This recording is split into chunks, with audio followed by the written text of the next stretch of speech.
Since the Counterintelligence Center has been providing training for both the private and the government sector since 1997, one of our flagship courses is called An Overview of Counterintelligence Issues.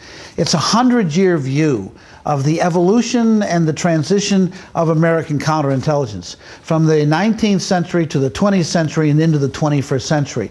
And we look and say, what were the challenges that other generations faced, and how did they solve those problems? And we look at what they did well and what they did poorly. And one of the things that has jumped out at us is that sometimes they made very bad decisions. And one of the worst decisions that American managers have made is to walk away from the counterintelligence mission, to say, no, there is no problem, I'm not going to invest in this.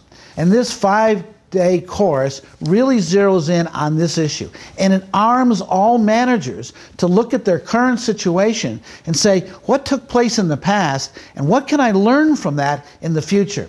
And one of the periods we talk about is exactly what happened as we went through the boom of the 1920s, just like the United States went through the boom of the 1990s and early into the 21st century as we got into the year 2000 and continued to grow as a nation until about 2005. And you could say that this, to some degree, mirrored what we saw happening in the United States up till October of 1929. And then when the Great Depression hit and the bottom fell out of American economy, people began to look for other solutions, other salvations, you would say, to their lives. And for ideological reasons, some people said, maybe the solution is not capitalism. Maybe the solution is socialism. Maybe the solution is socialism and communism. Maybe the solution has to be through government or through other governments who will find an answer. And this led, as we discussed in this course, to this proliferation of treachery for ideological reasons against the United States. And so when we went into the war, World War II, in 1941 here in the United States and in 1939 in Europe, we found that the United States was so deeply penetrated at every level that there were over 250 spies working against America.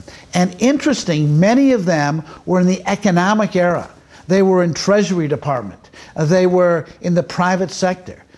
Some had actually been in Congress or supported Congress. Some had been through all the various agencies. So it wasn't just what we would call the hard agencies. It wasn't just the CIA and the FBI and the National Security Agency, but as you could say, it was the soft agencies. It was those agencies that didn't have the same level of security vetting programs. And yet we found a proliferation of individuals who could find it was in their personal interest to turn against their organization and their nation by becoming spies for others. And this is something that we have to worry about as we look out into what's going to happen in America in 2010. And as we get into the next decade of this century, what's going to happen is, are we going to repeat that all over again? And if there ever was a time that we had to make a concerted effort to train our personnel, to say this could be the worst solution you could ever make, that you had to arm them with knowledge, that would be one of them. Recently I gave an evening presentation and I was asked to say, what was the one thing that I found the most fascinating or the most interesting thing in the spy business? Now, since I've been doing counterintelligence for over 40 years, I thought about that extensively, and I came to the one thing that has always struck me about this issue, and that is that people would do it in the first place. That struck me as, what were you thinking? What were you thinking when you decided that the solutions to your personal problem was to betray your organization and to betray your nation? And it never ceases to amaze me. All the rationalizations and the reasons behind it, and there are always many why people commit espionage, I always want to look at that person and say, but what were you thinking? And that never ceases to amaze me. That's particularly true in relationship to a number of major spies like Bob Hanssen. And at another time, I'll talk about Bob Hanssen and some of his motivations, because I knew him personally when I was in the FBI, at FBI headquarters, and I was in the Counterintelligence Division.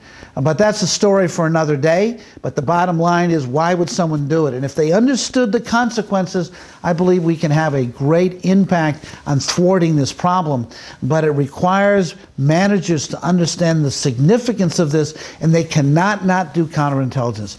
And they have to invest in educating their people on the significance of this very important issue. Something that I want you to think about, just a thought, if you would, about counterintelligence today and the challenges we have. Thank you very much. My name is David Major.